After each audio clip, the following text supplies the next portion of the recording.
Денеска формално беше ставен во функција прехранбено-технолошкиот центар за развој на иновативни продукти. Овој центар представува спој на претприемништвото и образованието и практично се оспособуваат студентите да ја извршуваат практичната настава во новата лабораторија.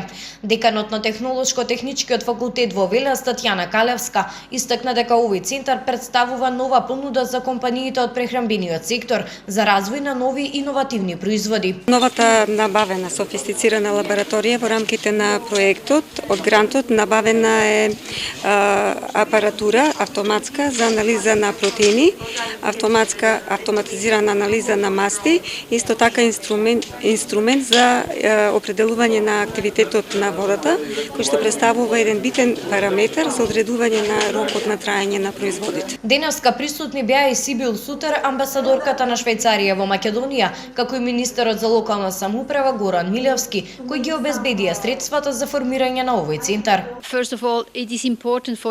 Беше задоволство да се види опремата и лабораторијата, бидејќи тука на вистина студентите ќе можат од прва рака на конкретни примери да учат и да го напредуваат своето познавање и знаење.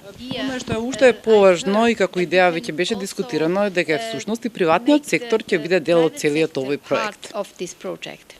Ова лабораторија може да ја користат нешто над 260 студенти, да работат уште сега за приватниот сектор. Оние фирми кои што имаат собствени лаборатории може да добијат готов кадар, оние кои што немаат собствени лаборатории може да ги користат услугите. Во прво време тоа се бесплатни услуги и на бизнис секторот во овој Вардарски регион, а потоа за самоодржливост на проектот се разбира дека ќе ги наплаќаат услугите на малите и средни претпријатија. Со нешто над 2 милиони денари учествуваше швајцарската амбасада преку Министерството за локална самоуправа за успешно создавање на овој центар.